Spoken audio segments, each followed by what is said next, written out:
बिस्मिल्लाहिर्रहमानिर्रहीम। अस्सलामुअलैकुम दोस्तों अक्सर ये सवाल आता है कि बीवी को कैसे मुट्ठी में किया जाए, शोहर को कैसे मुट्ठी में बंद किया जाए। इस तरह के कई सवालात हमेशा हमारी तरफ आते हैं और बहुत सारी वेबसाइट्स पर भी इस तरह की चीज़ें पढ़ने को मिलती हैं। आज मैं आपको बताऊंगा कि आप अपने शोहर को कैसे मुट्ठी में बंद कर सकती हैं। आज मैं ये भी आपको बताऊंगा कि आप अपनी बीवी को कैसे अपनी मुट्ठी में बंद कर सकते हैं। तो ये वीडियो उन लोगों के लिए है जो हमारी बहनें शहज़ादों के ख्वाब सजाए हुए हैं, जो हमारे भाई शहज़ादियों और परियों के ख्वाब सजाए हुए हैं। तो ज़रा आगे चलिए, वीडियो का आगाज़ करते हैं। पहले मैं आपको बताता हूं कि आप बीवी को कैसे अपनी मुट्ठी में बंद कर सकते हैं। नंबर 1, बीवी को कभी ताना ना दें, चाहे वो मजलिस में हो, महफिल में हो या अकेलाई में, तन्हाई में आपके साथ हो।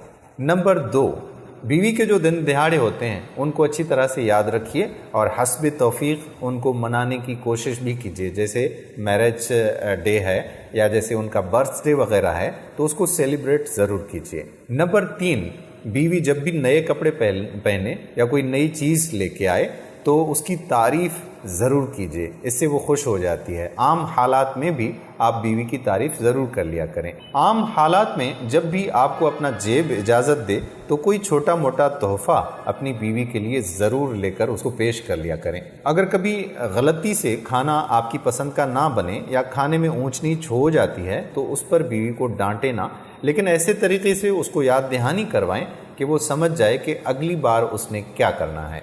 आपको जब भी कोई भी मौका मिले तो बीवी को बाहर घुमाने के लिए ज़रूर लेके जाया करें। वो पूरा दिन आपके घर में कैद रहती है, पूरा दिन घर के काम अंजाम देती है। ऐसे में उसका बोझ कुछ हल्का हो जाएगा और वो अपने आप को हल्का फुल्का महसूस करेगी, आपसे ज़्यादा खुश रहेगी। तो ये चंद नुक्ते हैं जो अभी आपकी खिदमत में मैंने पेश किए, जिनसे आप अपनी बीवी को अपनी मुट्ठी में बंद कर सकते हैं।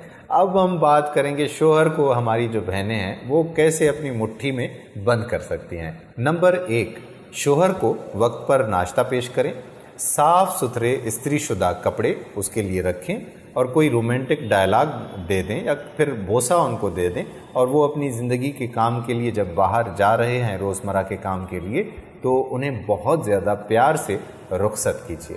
नंबर 2, शोहर के घर आने पर रोमांटिक माहौल में आप उसको खुशामदीद करें। अगर वो परेशान कुन हालात से गुजर रहे हैं तो तब तक उस परेशानी की बात आप उनसे ना करें जब तक वो मेंटली तौर पर फ्रेश हो जाएं, जिस्मानी तौर पर थके हारे ना हो, उस वक्त आप उनसे बात करें। नंबर 3, अपने शोहर के लिए अपने आप को हमेशा पुरकशिश बनाने की ज़रूर कोशिश करें ताकि आपकी जो इज़्दिवाजी ज़िंदगी है वो अच्छी तरह से गुजरती रहे। बहुत सारी औरतें दूसरे लोगों को दिखाने के लिए बन संवर कर तकारीब में जाती हैं लेकिन अपने शोहर के लिए बिल्कुल भी तैयार नहीं होती, तो इस बात का ज़रूर ख्याल रखें।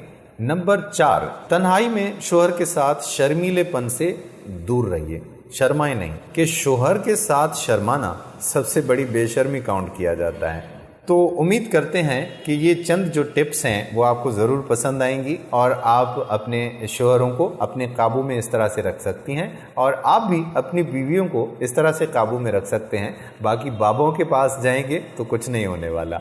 वीडियो पसंद आई हो तो अपने दोस्तों अहबाब के साथ शेयर भी ज़रूर कीजिएगा। आने वाली वीडियो तक अपने मेज़बान कादिर बख्श कल्होड़ो को इजाज़त दीजिए। अल्लाह हाफ़िज़।